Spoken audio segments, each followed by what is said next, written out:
I'm different to David Bowie, Mick Jagger, Rod Stewart, Freddie Mercury, Mark Bolan, Roger Daltrey. They can all move around the stage with a microphone.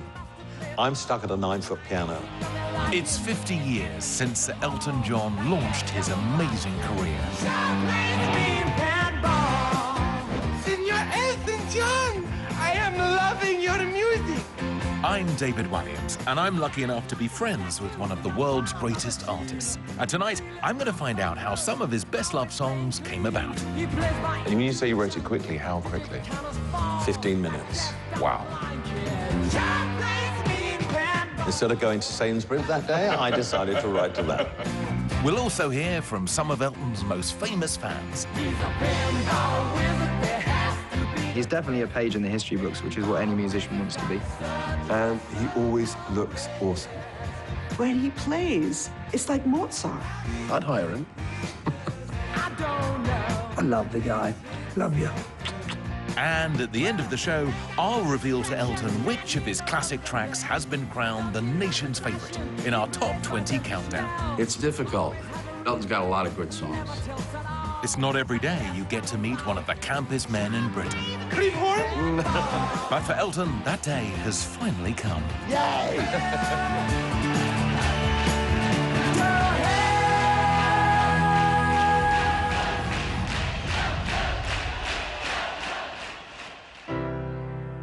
Sir Elton John has been creating musical works of art for over half a century. And tonight, we'll discover the secrets behind the songs of one of the world's biggest-selling solo artists in a defining year in his life. It's hard to believe you turned 70 this year. I did indeed, yes. I don't feel 70. It was 1967 when Elton famously answered a record label ad looking for budding songwriters.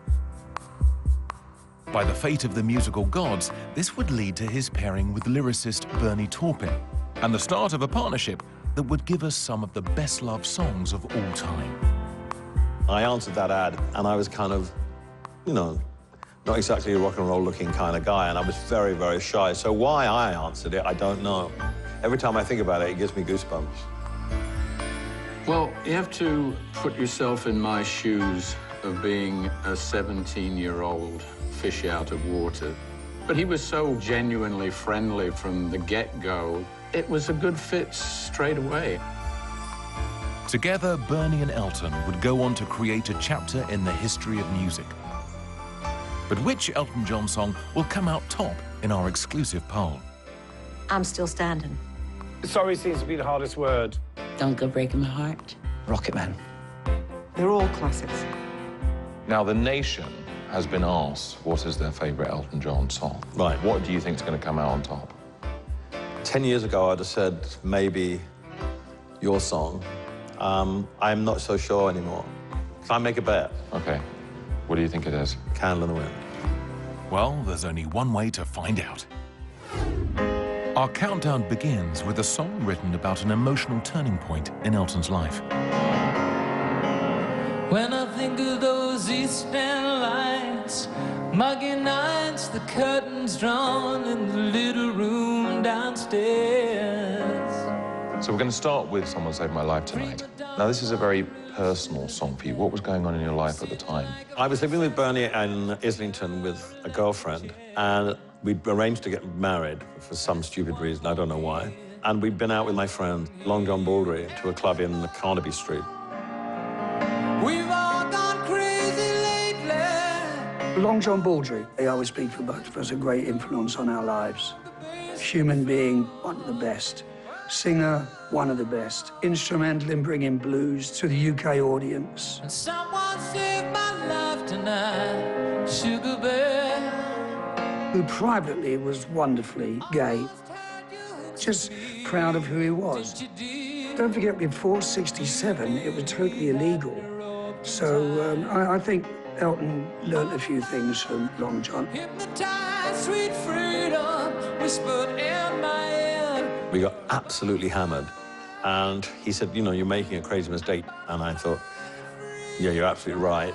And we came back, and I just put my head in a gas oven with the windows open. It was a cry for help. 7 years later, that desperate cry for help became the inspiration for this song, the only single to be taken from Elton and Bernie's autobiographical album, Captain Fantastic and the Brown Dirt Cowboy.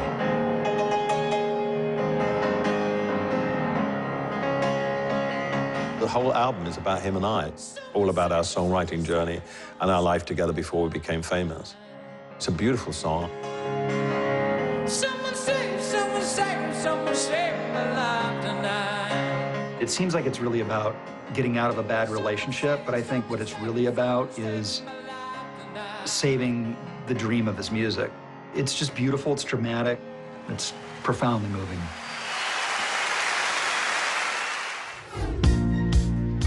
At number 19, a song dedicated to American sporting legend Billie Jean King, one of the greatest female tennis players of all time. She's such an inspiring woman. Spend 5 minutes with her and you want to conquer the world. And I'm kind of similar in that respect, but she's amazing.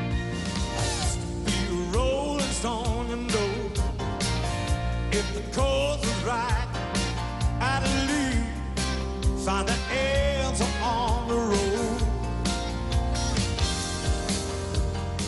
2 weeks before the King Riggs match, Jerry Parencho, who was the promoter of the match, had a party. And I asked Jerry, I go, Jerry, is this party for you or what? He says, no, it's for Elton John. I went, Elton John, he's my favorite. Are you kidding?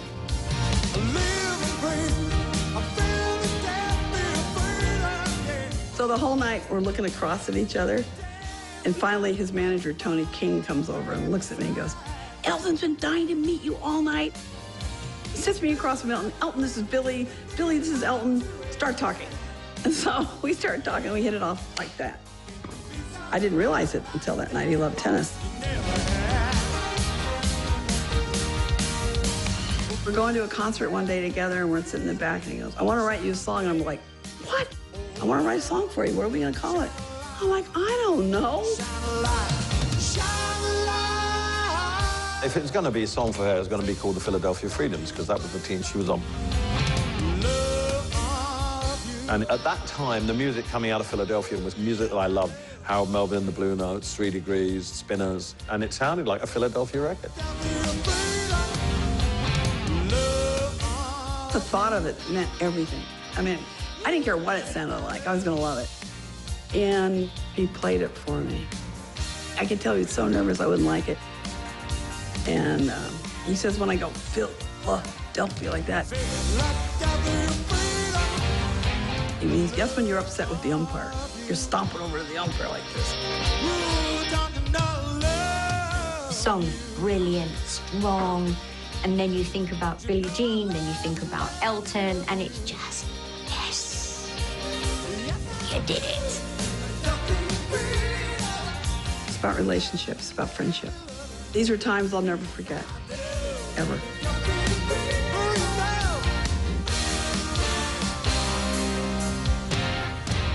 "40 years on, Philadelphia Freedom still goes down a storm when Elton plays live.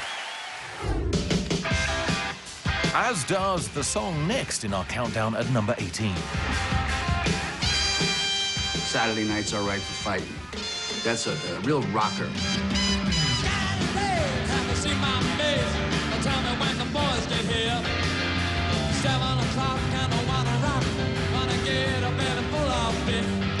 Elton is capable of such an aggressive vocal. For somebody who's known for, you know, quite lush sounds, suddenly he's like belting it on that track.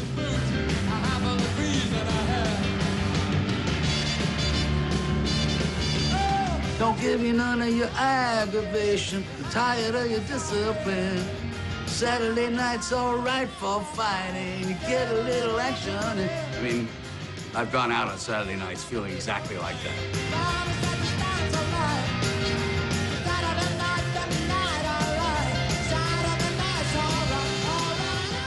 I think there's a myth that's sort of grown up around that song.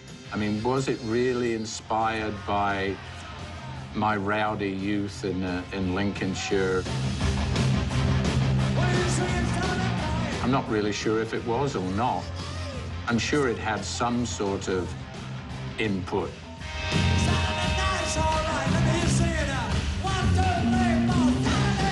Saturday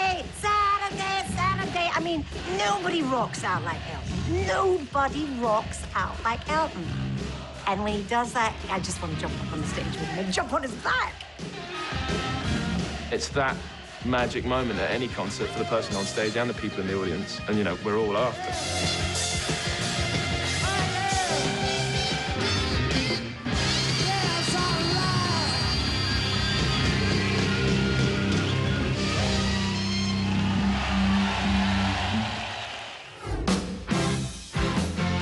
I've seen Elton live dozens of times. In fact, he's played over 4,000 concerts in 80 different countries.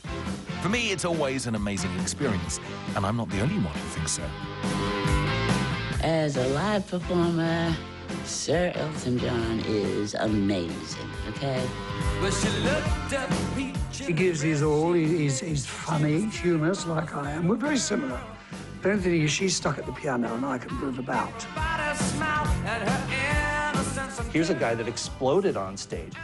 He took that instrument that wasn't supposed to be sexy and made it sexy. There are pictures of him from the era where he looks literally airborne. He'd be jumping on top of the piano and sort of doing almost, not quite handstands, but he really made you notice him. He wasn't just animated, you know, he would kick the stool out of the way. He was one of my true inspirations. He's a master at his craft, and of course, on stage, his presence is unreal. I've stolen a few things off him. It's rock and roll. I grew up watching Little Richard, Jerry Lee Lewis. Little Richard stood up and played the piano. Jerry Lee Lewis leapt off it, and I thought, that's for me. Because if you're stuck there, visually, you have to try and do something and make it different. I was always very envious of other artists because they could move around the stage. And now I'm 70, I'm not so envious of them because I'm glad I'm sitting at the piano. Yeah. But I had to make the best of what I had. And that's just the beginning of our celebration of the very best of Elton John. Coming up, find out which Elton hit was almost a near miss. I went, release it. Release it at once!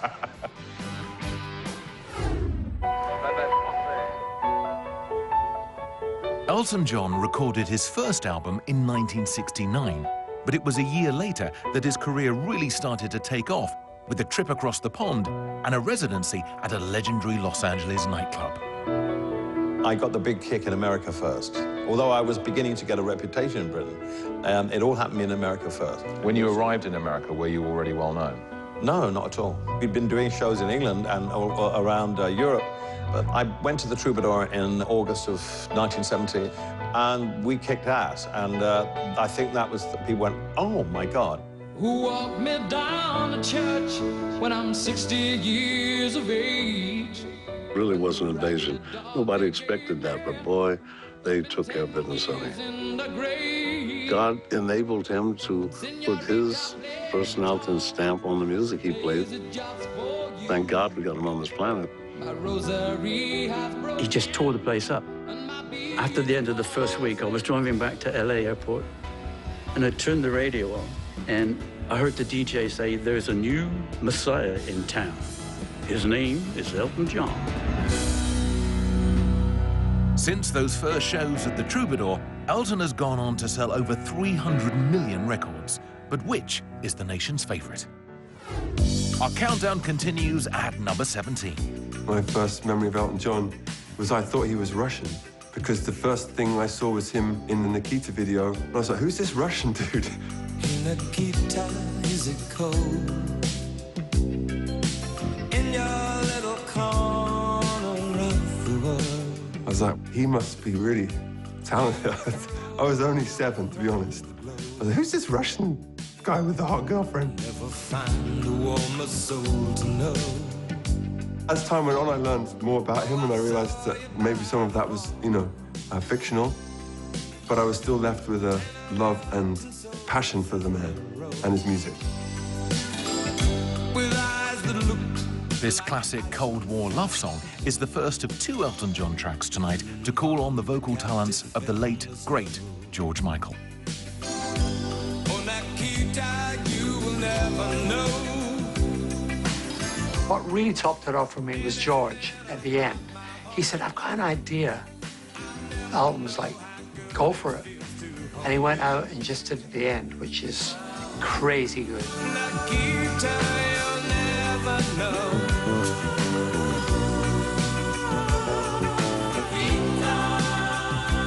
That's when you realize how good somebody is. I have a soft spot for that song, but you know what song I love that came out in like the 2000s was Are You Ready? Are You Ready for Love? The one that they sort of reinvented. Well, here it is, Chris, at number 16. One of the great pleasures of being a fan of Elton is that you can go 2, 3, 4 levels deep on his work and find stuff that you might have missed the first time. And Are You Ready for Love is one of his great tracks. Get your style if you can. Wish for something special. Let it be me. Tom Bell had been one of the great songwriter-producers of the early 1970s, and people know his great work with artists from Philadelphia.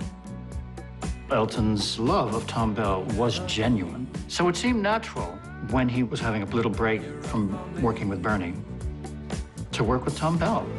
I'll write a symphony just for you and me. Are You Ready for Love narrowly missed the UK Top 40 when it was first released in 1979.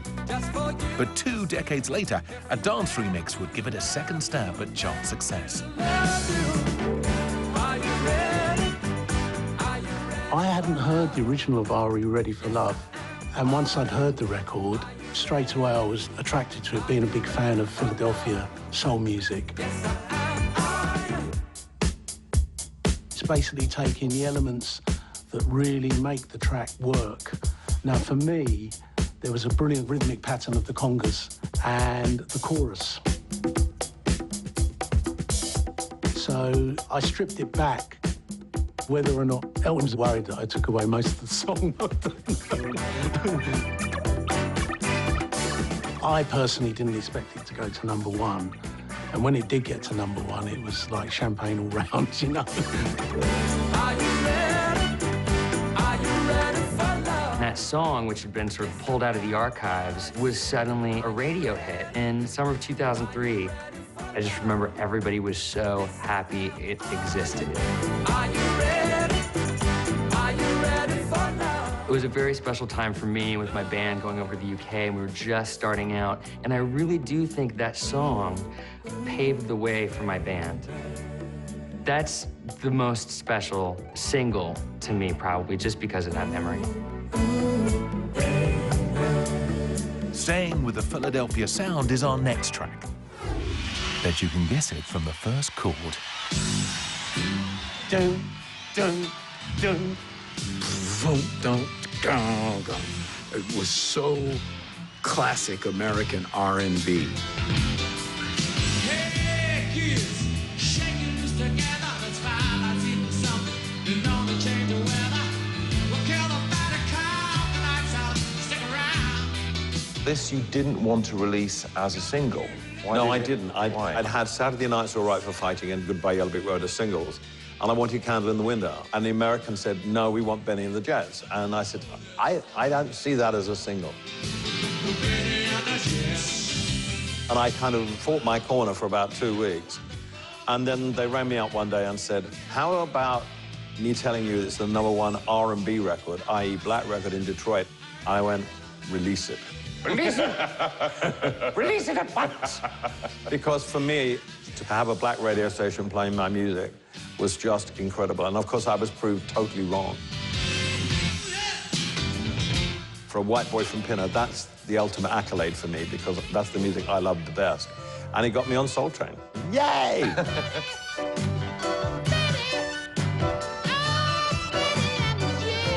I'll never forget how much I cried when I listened to that song over and over and over again. It's majestic and soulful and rock and roll and everything all at the same time. I'm still probably ripping off Bennie and the Jets on some level.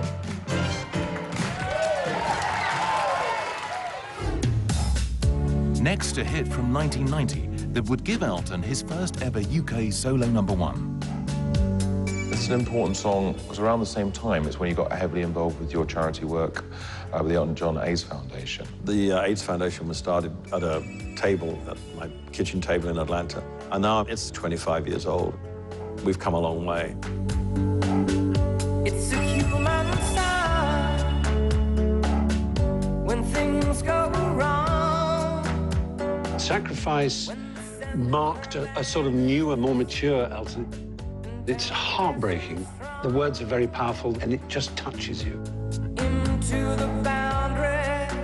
Sacrifice, for some reason, it sums up an entire decade of music.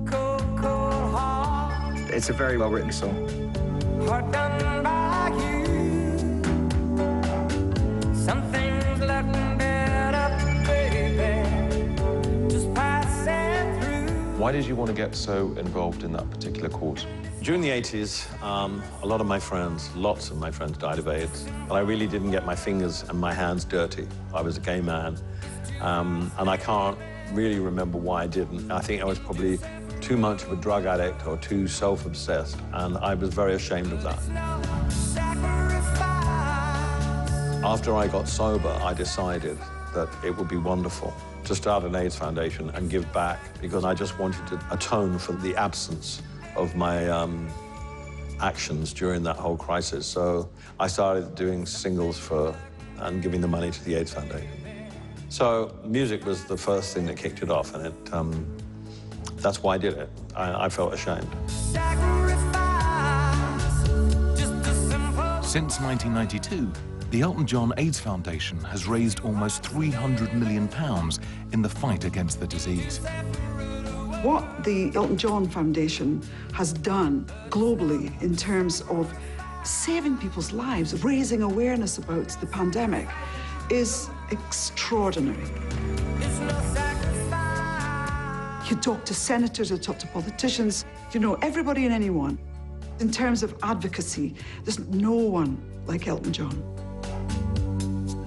Sacrifice spent 5 weeks at the top of the charts and came from one of the most prolific and successful songwriting partnerships in music history.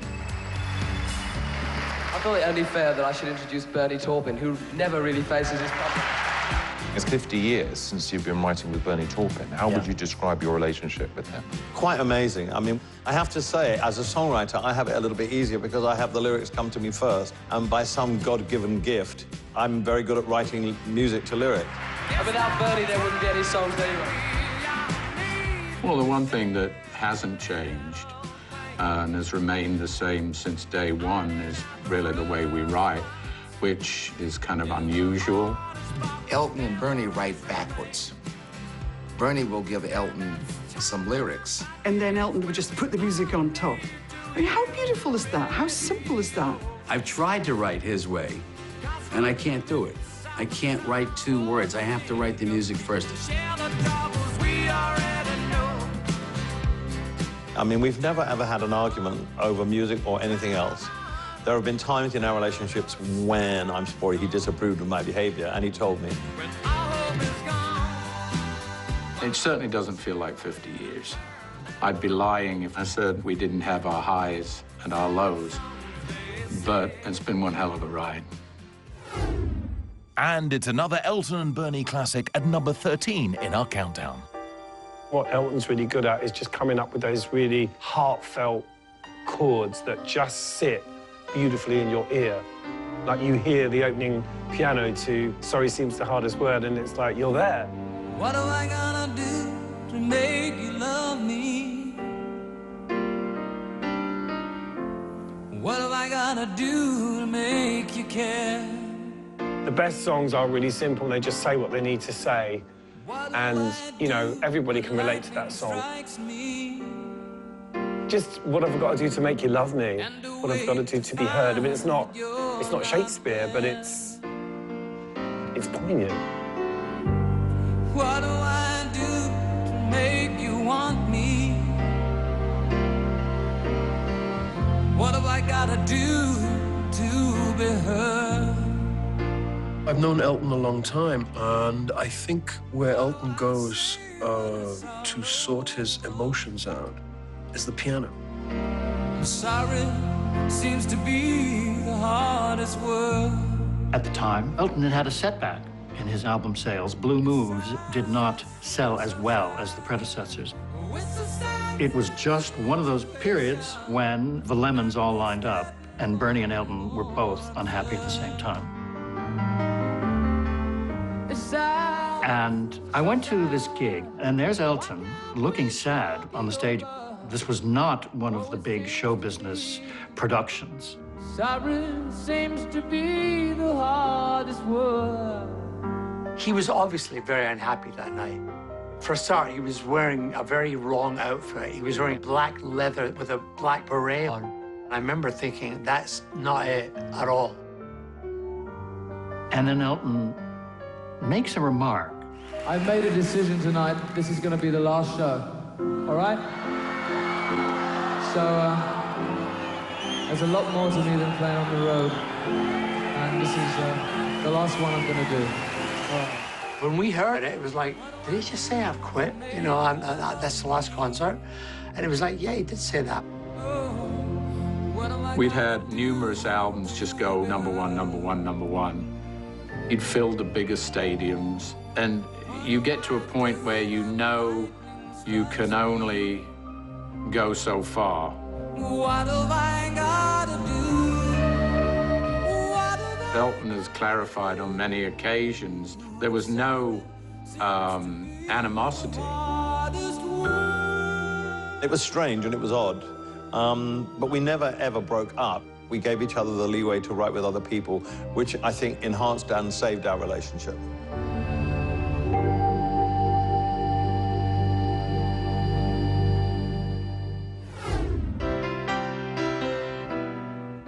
Sir Elton Hercules John was born Reginald Kenneth Dwight on the 25th of March 1947 at his grandparents' home in Pinner, Middlesex. It was at the age of 3 that he first sat at the piano and astonished his family by playing music by ear.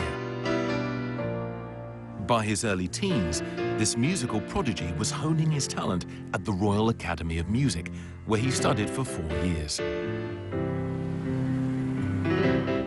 Elton began his career in the pubs and clubs of northwest London, but dreamt of something more. I was a young kid in a band, getting fed up with playing to people in cabaret, and I thought, what else can I do? I used to get him session work, and he demoed a song for me, and I played it to Ron Richards, who was the Hollies producer, and Ron booked him to do the Hollies. He ain't heavy, he's my brother. He had a great ability to play beautiful piano. I mean, I learned piano from an early age. My mum forced me to learn it, and I hated it in many ways, because playing Mozart's sonata and F-sharp minor is not something you can play to your mates. But always had a piano at home, and I've always loved playing his songs. Elton came along and played in a completely different style that hadn't been heard before. And I liked him right away. As soon as I heard his stuff, I liked him. This guy's good. And it's that unique piano sound that's coming up next at number 12. I love the chord progression. I love the key it's in. I love the way he sings it. I aspire to write songs like that. When are you gonna come down? When are you going to land? Should I stayed on the phone? When I first moved to New York City and just had not a lot, I had a record player. I'd just find used records for, you know, as cheap as I could get them, just so I could have some music. And Goodbye Yellow Brick Road, that was when I really first started listening to Elton. He's just got soul. This boy's too young to be singing the blues. Like a lot of poetic lyrics, they suggest more than they state. And so they create a world of a series of flashing images through the song. So goodbye, Yellow Brick Road, where the dogs on society howl. You can't let me in your penthouse. It's very American. Obviously, Bennie must have some infatuation with the Wild West. I wanted to grow up in the American heartland. So I think it's me inventing me as a character who was raised in America.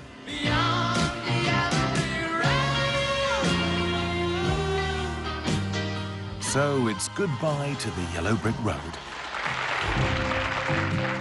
And time to find out the truth behind one of Elton's most enigmatic songs at number 11 in our countdown.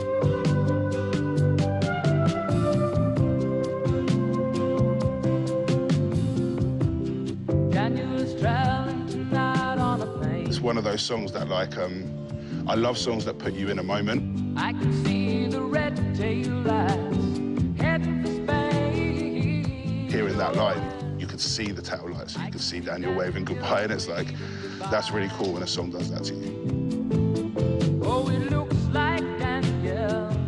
The lyrics are so mysterious. It's telling you a story, but you have to kind of fill in the blanks yourself. Daniel, you know, for me was a gay anthem. Spain is pretty, though I've never been. I don't know what it was about, but I figured it must be about some sort of gay relationship. Let me tell you about Daniel, because there's a lot of misconceptions. I wrote that song after reading a story in Time magazine about the soldiers coming home from Vietnam, and some of them just wanted to forget it. It was a younger brother talking about his older brother who was suffering from a really bad experience. I've no clue that it was about Vietnam. And I'm sticking with my story. You see more than I. Daniel, you're a star. That takes me back to spending time with my dad. That's the song that I can specifically remember him enjoying, and, you know, you can't repay people for those kind of memories. Daniel was one of Elton and Bernie's more gentle ballads. But within just a year of its release, Elton John had transformed himself into one of pop's most outrageous stars. This is a particularly sexy one. What is actually going on here? Well, it's what's coming off here. That's how I hit America, more or less. Why did you get into dressing up? As a kid, I wasn't really allowed to wear pointed-toe shoes or chisels, so in my 20s, I exploded. Looking back over the years, Elton has been the most flamboyant person in terms of costumes, headwear, hairpieces, everything. I remember thinking it was quite Liberace, you know, glamorous, over the top. As a kind of onlooker, I was like, ooh, I want some of that. I've seen him dressed as Louis XIV, and I loved him in the Who movie, Tommy. I could never get away with any of that. Well, it's what we all did then, you know, anything to cause a stir. And I thought I was being shocking with just a fur boa tied round me, you know. He could come out as Marilyn Monroe for all I care, but the duck outfit, that tops him all. I have to say that. What is the thinking here? They said, "You're going to be Donald Duck," and I said, "Fabulous." But the thing is, the bum was so big that I couldn't sit down on my seat and play the piano.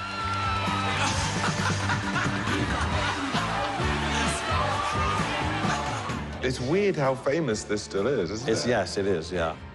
The freedom to do the clothes was just fabulous because, you know, I'm not the normal rock and roll looking star. I'm not svelte. I'm not, you know, leopard skin outfit like Rod, who looks so fabulous with the hair and everything. So I had to do my own thing.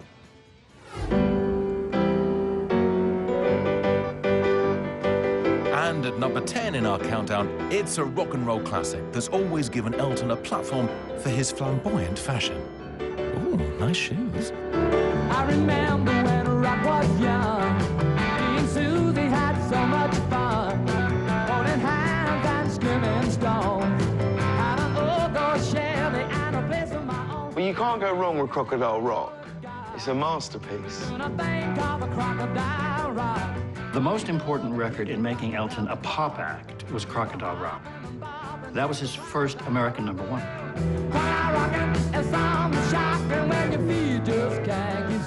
One of Elton's most memorable performances of this song took place in front of 16,000 fans in September 1973. I happened to be in America because I was working for Apple Records, and I just arrived, literally, and I got a phone call.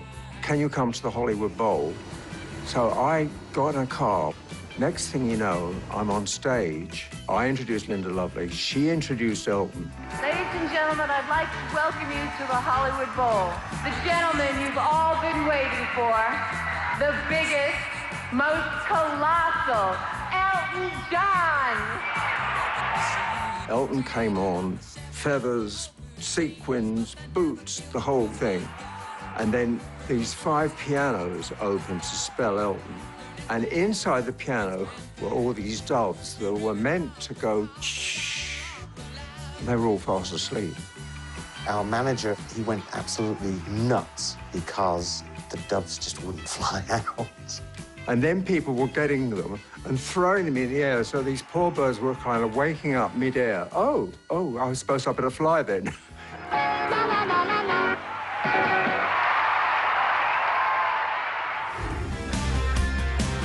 Throughout his career, Elton John has collaborated with dozens of emerging stars, keeping his finger firmly on the pulse. When I hear something new, or I see a new photograph, or a new painting, or a new play, or a film, it's something creative that makes you feel, God, I wish I could have done that. I'm still a fan. I'm still like the little boy who grew up in Pinner that wanted to go to the cinema every week, wanted to buy a record every week. And I've never lost that. And it's harder now for new artists to make that impression. And that affirmation from someone who's older, a lot older, can sometimes mean, yeah, we're doing the right thing. I got a phone call. It came up as a no caller ID. And I'm like, oh, it's going to be like a PPI claim or something, you know? I was like, cool, who's this? You know, hello. And he basically just called me to say how much he liked my music. And I don't know if he realizes what that means to someone like me. Elton definitely was part of my influence becoming a musician, especially in songwriting. You know, his championing of, like, me or Gaga. He's been part of so many people's journeys. My earliest memory of hearing him, I think, was, I guess that's why they call it the blues. And it's just that piano, and the way that it kind of slides into it. I'll always remember that opening bit from I Guess That's Why They Call It the Blues, and sat with my stepdad, and we'd both come in at the same time and do Don't Wish It Away. Don't wish it away. Don't look at it like it's forever. Those first years of my teenage years, he was played a lot in our house. I could honestly say that things can only get better.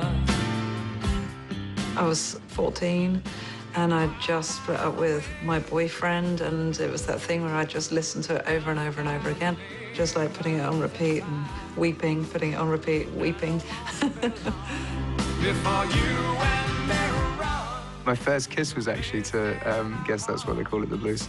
So I remember that very clearly. You're not getting any more. That's it. I guess that's why they call it the blues. Time on my hands. There's quite a lengthy solo section, and so what should it be? The idea came from Chris Thomas, who was our producer. We said, how about getting Stevie Wonder? So I got hold of Stevie. He said, yeah, sure, that'd be great. He came down and he just got up on the microphone, played his harmonica. One take, boom.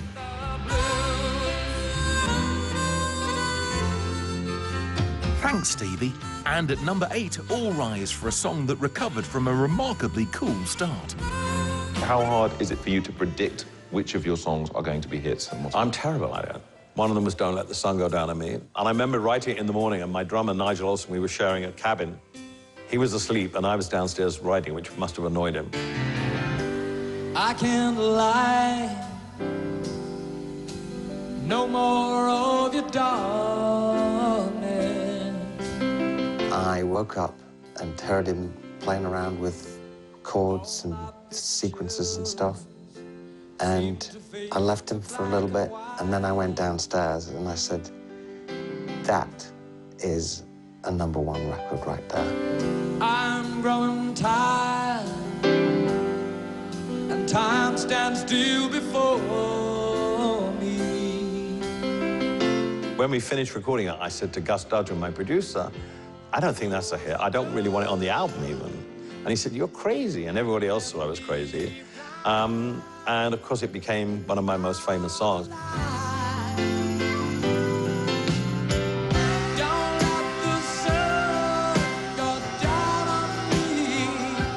I have such vivid memories of being a kid and just having, like, huge, epic family sing-alongs, really belting out Don't Let the Sun Go Down on Me. For me and for my family, his music's woven into kind of the fabric of music that I experienced growing up.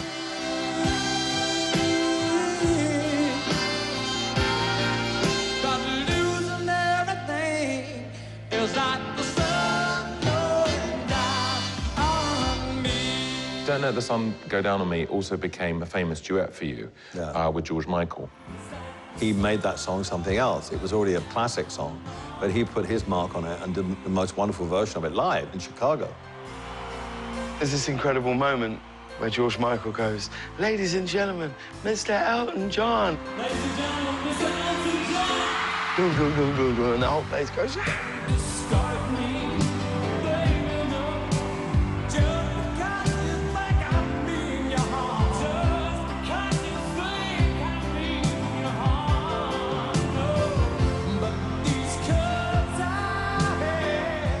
They complimented each other, he and George.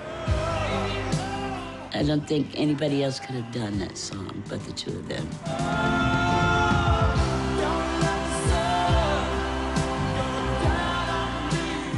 The music world has been paying tributes to George Michael, who died last night from suspected heart failure at the age of just 53.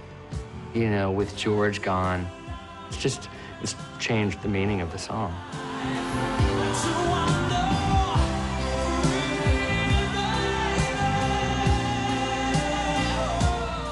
When you sing it now, does it bring back memories of him? And is that All the difficult? time.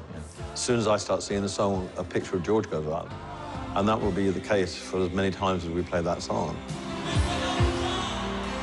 I loved him so much as an artist and a friend and as a human being. He made that song something else.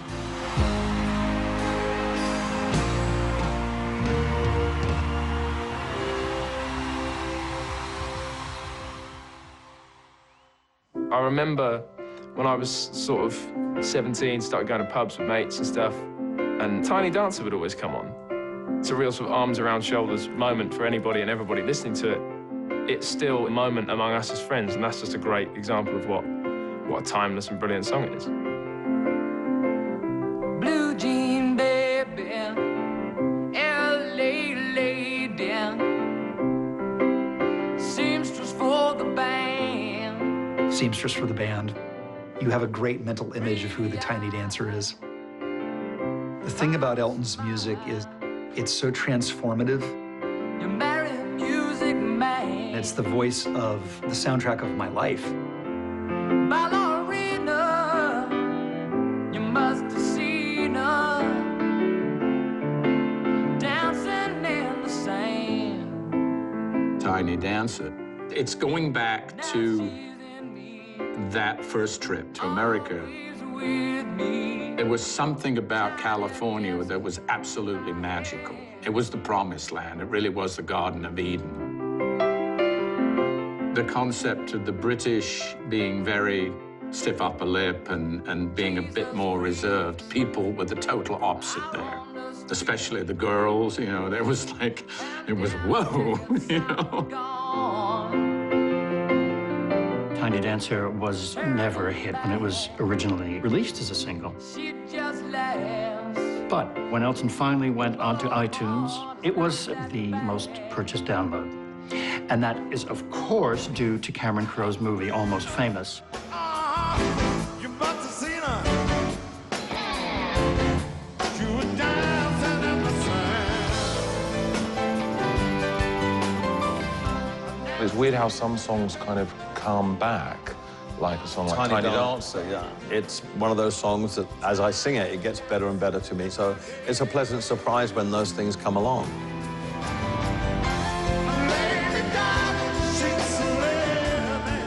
When I first listened to Tiny Dancer, I was completely blown away. To listen to a song that was made back then and it to feel so present now was completely incredible to me.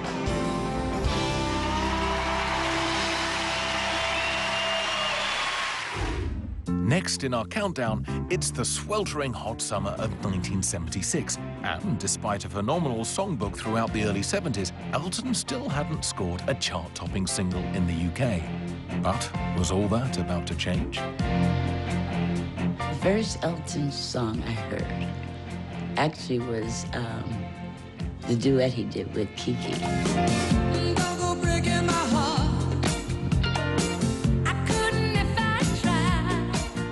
And I said, wow, what a cute song that is. And who's that girl singing with him anyway? Well, that was not me.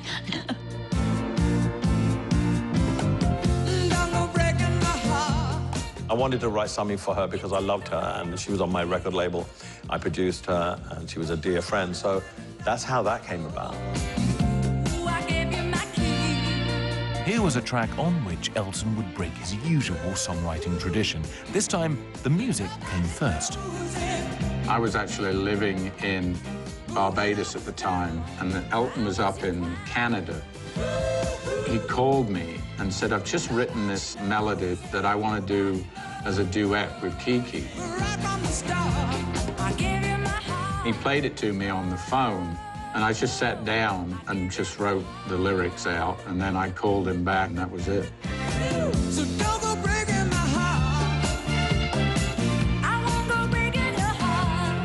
I got this song through the post. I thought, yeah, this is good. This is bouncy, quite nice. So I put my vocal on and didn't think too much about it, really. And of course, then it was released as a single, and the rest is history. Nobody told us, 'cause nobody showed us. Every week, you get over 100 singles. So I would listen to every single one, and you're just searching for something great. Well, obviously, I got a bit of a clue because the label said Rocket, Elton John. But Elton John and Kiki T, hello, we'll have a listen to this.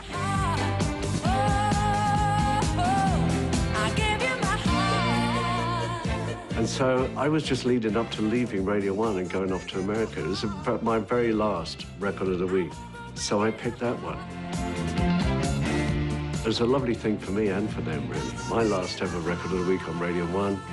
Elton's first ever #1. Why do you think it was that song that got you to #1 in the UK? Timing. Timing is so, the essence in pop music is timing. It's luck. No, it was a pure piece of pop. There are certain things that when it comes along, you can't stop playing them, and it makes you feel good. People get snobbish about pop music. Don't Go Breaking My Heart. It's tongue-in-cheek. It's really fun. And it lifted people up. It made life bright. I'm very proud of it, actually. You know, it's really made a lot of people very happy, that record. We're edging closer to revealing the nation's favourite Elton John song.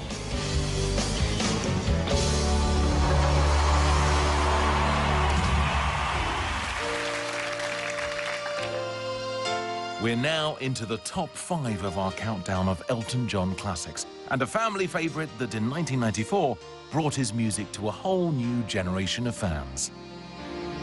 There's a calm surrender to the rush of day, when the heat of a rolling wind can't be turned away. Was it an ambition of yours to write a Disney classic? Tim Rice called me one day, and he said, Disney are doing their first original animation movie, The Lion King. They want me to write the lyrics, and they asked me who I wanted to do it, and I said, I would love Elton to do it, and they said, you'll never get him. Well, of course, I was fascinated, and I said, absolutely, I'll do that. Can you feel the love tonight? That's one thing I'm, like, eternally jealous of Elton. Like, despite all the other accolades and all the other songs, he wrote The Lion King. That's the coolest thing. And Can You Feel the Love Tonight is a gem. It's a gem.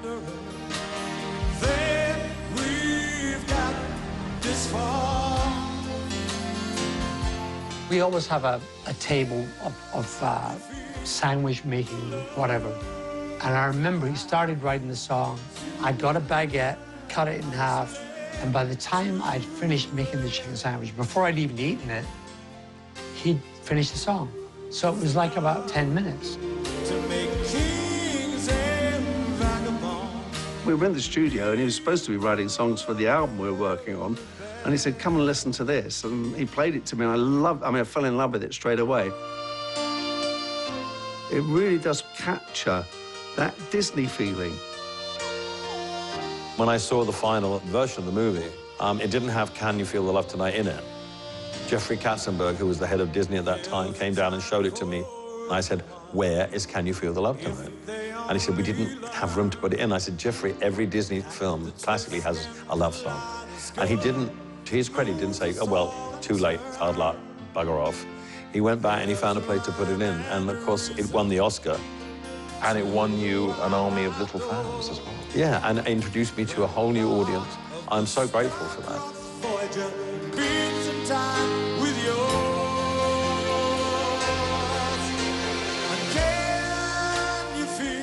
Elton played at our wedding. David and I got married in Italy, and he played little sets. He sang your song, fantastic. He sang Can You Feel the Love Tonight? Music comes out of him in a way that people can't help but pay attention to. Well, a lot of people get married to it, and it's just an incredible thing to be part of the biggest entertainment franchise in history. And it's wonderful. It's enough to make kings and vagabonds believe the very best.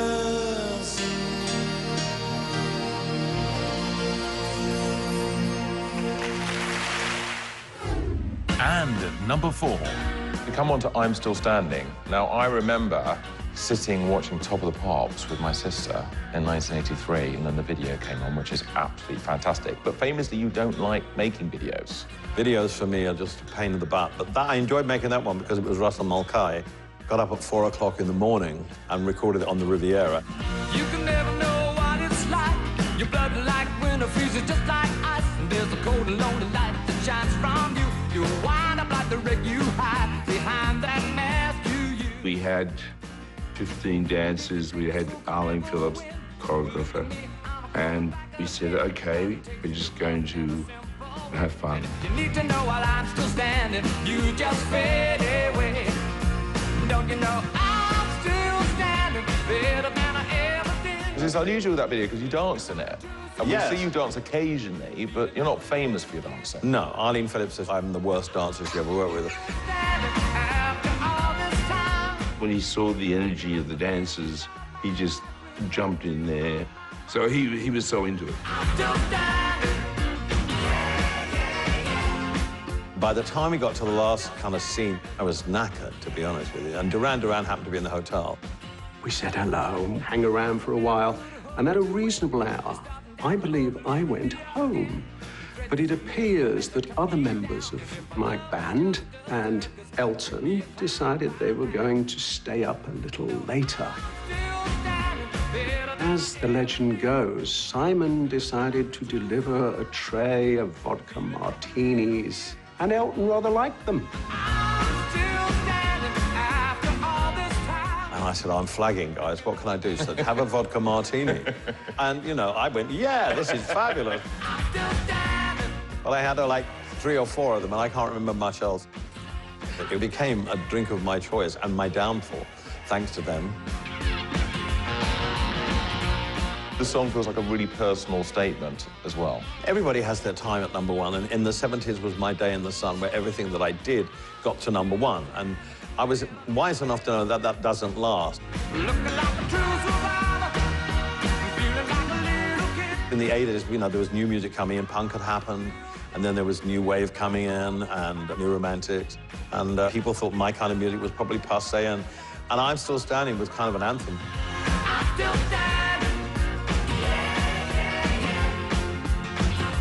I'm still standing. Yeah, yeah, yeah. I'm Still Standing could have well been, you know, a finger up at the British press. I don't know what was going on in Bennie and Elton's mind at the time. You're sort of fair game if you're in the public eye. But I think both of us now are revered by the press and loved by the British public because we're both a couple of queens. I mean, knights.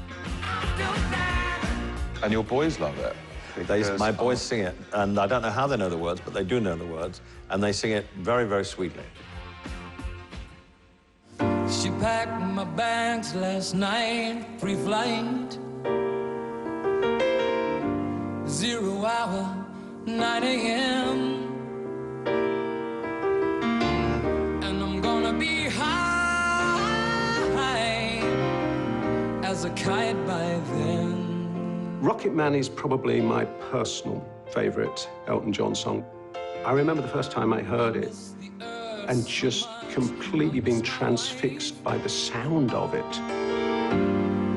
This lonely outer space. It's, I think, the perfect combination of Elton's insane chord changes. I mean, the melody is just beyond belief. And Bernie's lyrics, telling a story, but also being so sort of weird in that most wonderful way. And I think it's gonna be a long, long time. Touchdown brings me round again to find. Not the man that think I am at home. Oh, no, no, no. I'm a rocket man. I got the title from the Ray Bradbury book, The Illustrated Man, that has a wonderful story called The Rocket Man in it. I was visiting my parents in England and driving to their house, and I came up with the first verse. I didn't have anything in the car. There wasn't any paper with a pencil, nothing. So I had to keep it in my head for about a couple of hours.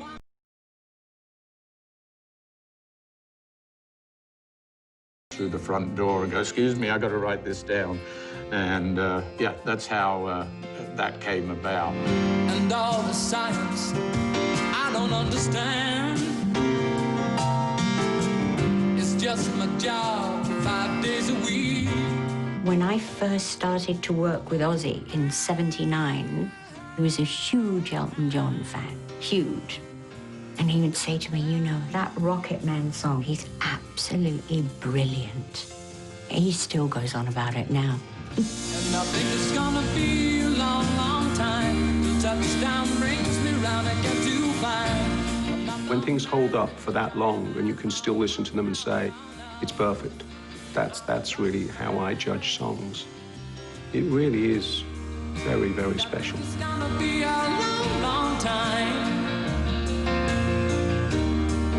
And I think it's gonna be a long, long time.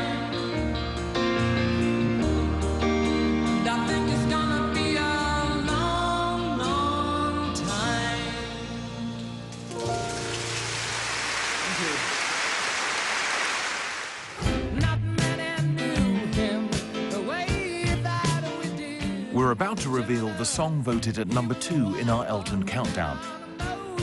A classic track, the beginnings of which were captured in this documentary from 1973.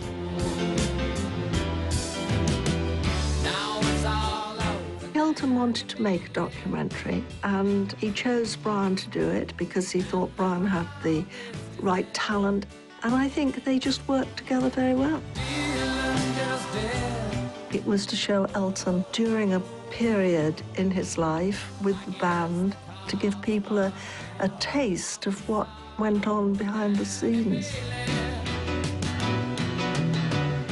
Usually we would like to go away and record so we don't have any distractions. And most of our early records were cut in France at Chateau d'Aroville.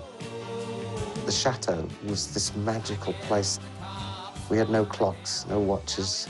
It was just total joy. Goodbye, Norma Jean. No, I never knew you. When they were were shooting in France, Candle in the Wind was first recorded.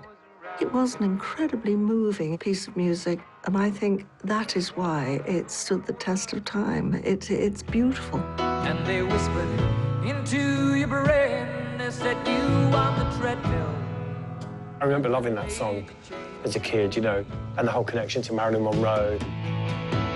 And it seems to me you lived your life like a candle in the wind. Never know. The song itself is about fame and what fame can do to you. And I would have liked to know you, but I was just a kid. Your candle burned out long before the legend. It could have been about James Dean, it could have been about Jim Morrison. Anybody whose life is snuffed out when they are young and beautiful, because they stay in the psyche looking that way forever. Loneliness was tough, the toughest role you ever played. Hollywood created superstar, and pain was the price you paid. I brought my own copy that I bought. It's a picture disc. Wow. This beautiful picture on this side. There's you. Yeah, that's me. Just Yes. Mozart. Well, I did a tour of Australia, and we did a live recording of it. Seems to me you live your life like a candle in the wind. So I've had 3 different hits with it. 1 in England with the original from Yellow Brick Road, 2 from the Live in Australia album, and then 3, of course, in 1997. Goodbye, England's rose from a country lost without your soul, who missed the wings of your compassion. The whole Princess Diana moment, I think, was a kind of iconic turning point in Elton John's legacy because she was so loved. Like a candle in the wind. You captured the mood beautifully. It was a moment in time, and you forget how beautiful she was. And having spent time with Prince William and Prince Harry, she was an extraordinary woman, an extraordinary mother. And now I'm a father, I can really relate to how brilliant a job she did with the children. Did you have any idea the impact it would make? Only by the sales of the records and the amount of money we raised for her charity. It was astonishing. Candle in the Wind 1997 remains the highest-selling single in British chart history. And that was Elton's prediction for what would be our #1 tonight. But it looks like there's a song on our list that burns even brighter. From an incredible career, including 7 UK #1s, what's come out on top in our exclusive poll? As we know now, it's not one of these. Are you ready? Are you ready for love? Goodbye, Yellow Brick Road. Don't go breaking my heart. Saturday night's all right for fighting. Yeah, yeah, yeah. I think we're ready to reveal what the nation has chosen. Let me see. Oh, it's Mysterious Girl by Peter Andre. I don't like any of your songs. The year was 1970, and as established acts like Simon and Garfunkel and Elvis Presley battled for the top of the charts, this 23-year-old from Pinner was about to have his very first hit. So, what is the nation's favorite Elton John song? Wow. Incredible. Yeah. You peaked early. I peaked early, yeah. Should have really stopped there, shouldn't you?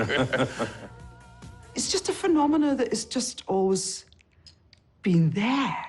It can be from one person to another, from anyone. Writing a song for somebody and it being the greatest gift that you can give them. That's the nature of a great pop song. Just gets inside you. I mean, who doesn't love your song? It's a little bit funny, this feeling inside. I'm not one of those who can easily hide. It's really my first wake-up call to Elton and to Bernie, because that's when I really realized, okay, who are these guys? Incredible melody with incredible words. We both could live sculptor. Did it feel special when you were writing it? Yeah, Bernie and I were living with my mum and my stepfather, and he gave me a lyric one day. I read it through, and I thought, God, this is an amazing lyric for a kid to have written. I was a totally naive 17-year-old virgin. I was pretty wet around the ears. My gift is my song, and this one's for you. Well, and when you say you wrote it quickly, how quickly? 15 minutes. Wow. This is your song.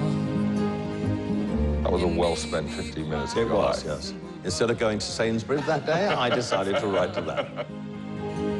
I hope you don't mind, I hope you don't mind that I put down in the words. I took rough mixes and I was playing them to people. Everybody got just completely blown away by it. While you're in the world. By this time, we were aware that we had the smash hit record. We knew that we had produced something of exceptional quality. I sat on the roof and kicked up moss. To write your first really great song, and for it to be as good a song as that one, it was daunting, because you think, God, how am I going to improve on that? What kind while I wrote this song? That was my first memory of him, playing that song. He's written many standards, but that one, you know, it stands the test of time. So excuse me for getting with these things It's a very hard thing, I think, for performers to keep constantly repeating the same songs over and over again, because you think they might lose the magic. But every time Elton goes on stage, you don't get 50%, you get 150%. the sweetest I've ever seen. Elton's musical legacy speaks for itself. He's definitely a page in the history books, which is what any musician wants to be. He's brought so much joy to so many people for so long, and continues to do it.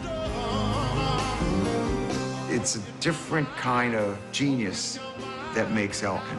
He's a great source of inspiration, I think, for all of us. How wonderful life is. While you're in the I mean, I just don't think he's ever going to stop. We're going to be doing this again in 20 years. He truly is one of the most unique artists of all time. And he's one of the most beautiful human beings. How wonderful life is. I love the guy. Love you. When you write a song, you want it to last forever. Your music will last forever. Thank you so much. It's a huge honor. Thanks.